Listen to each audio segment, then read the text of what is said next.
Bagaimana kita bisa bertahan sedangkan hijrah adalah ujian, hijrah adalah pengorbanan, hijrah pengusiran, hijrah rasa sakit, hijrah kita harus pertaruhkan semuanya. Gimana kita bisa bertahan? Yang pertama, ikhlas dan jujur kepada Allah Subhanahu wa Ta'ala.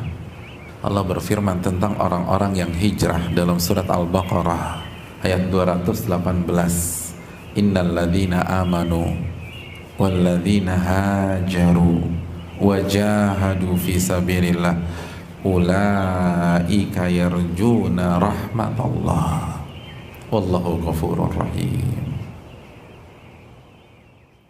Sesungguhnya orang-orang yang beriman dan orang-orang yang berhijrah dan orang-orang yang berjihad di jalan Allah Subhanahu wa Ta'ala, mereka adalah orang-orang yang hanya mengharapkan rahmat Allah. Mereka tidak mengharapkan pujian. Mereka nggak peduli tentang eksistensi di masyarakat, di sosmed, di lingkungan kerja, di lingkungan kampus. Ingat, bukan tidak eksis, tapi bukan itu tujuan mereka. Bukan terkenal, tapi bukan keterkenalan yang menjadi tujuan dan ambisi mereka. Makanya apa kata Nabi SAW tentang orang-orang yang ikhlas? Kata Nabi SAW, orang yang ikhlas itu kalau ditempatkan untuk nimba-nimba dan nuang-nuang air, semangat tuh nimba-nimba sama nuang air, semangat nih. Tiba-tiba dipindahkan untuk jaga perbatasan atau jaga malam ngeronda, semangat tuh dia nggak peduli mau taruh garda depan, belakang, tengah, samping, mau dicadangkan nggak peduli.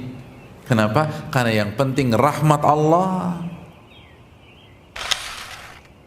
Yang kedua, hadirin, gimana biar kita bisa bertahan? Hadirin, kita ingin hijrah sampai kita menghembuskan nafas kita yang terakhir. Bukan hanya 1 tahun, bukan hanya 2 tahun, bukan hanya 3 tahun, bukan hanya 4 tahun. Kalau kita hidup 30 tahun yang akan datang, kita ingin hijrah selama 30 tahun. Kalau kita hidup 40 tahun yang akan datang, kita ingin hijrah sampai 40 tahun ke depan.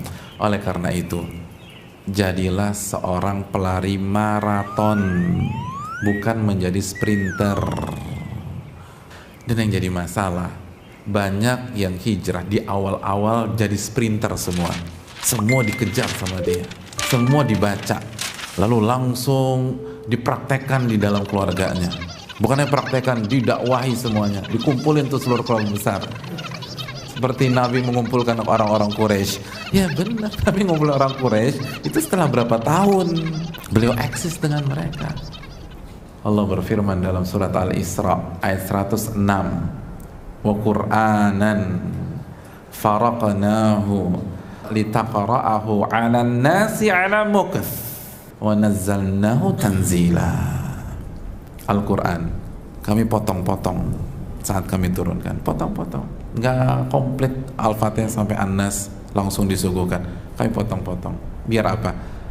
Litaqra'ahu 'alan nasi 'ala mukth, agar Anda wahai Muhammad menyampaikan kepada manusia sesaat demi sesaat, potongan demi potongan, pelan-pelan, pelan-pelan. Mukth, jeda dulu, lanjut lagi, jeda dulu.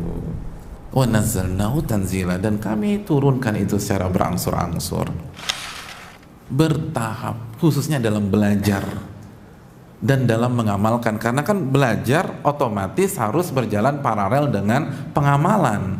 Jadi kalau belajarnya bertahap, pengamalannya juga akan mengikuti proses belajar. Makanya ketika para ulama menjelaskan belajar yang bertahap, mereka menggunakan hadis makana rifqu fi syai'in illa zanah. Tidaklah kelemah lembutan itu berada dalam sebuah kondisi kecuali akan menghiasi kondisi tersebut. Jadi bertahap dalam belajar dan berhijrah dinyatakan oleh para ulama sebagai kelemah lembutan dalam berproses.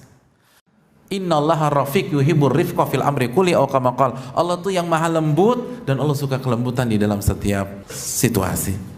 Dan sebaliknya, wa ma nuzi'an syai'in illa syana, tidaklah kelemah lembutan dicabut kecuali akan merusak kondisi itu. Ketika kita hijrahnya nggak lemah lembut, semua ditabrak, semua gerasak gerusuk, semua cepat, semua injak gas, hancur, kata Nabi SAW, hancur. Syana, akan merusak tuh. Sabar, pelan-pelan. Lalu yang terakhir, ilmu yang kita lakukan bertahap itu harus kita amalkan. Allah berfirman, walau annahum fa'alu ma yu'adzuna bihi lakana khairan lahum wa ashadda tathbita. Kalau mereka mengamalkan apa yang mereka dapatkan dari nasihat, dari ilmu, maka itu yang terbaik buat mereka dan akan mengokohkan mereka, akan membuat mereka istiqomah dalam hijrah, nggak terombang-ambing.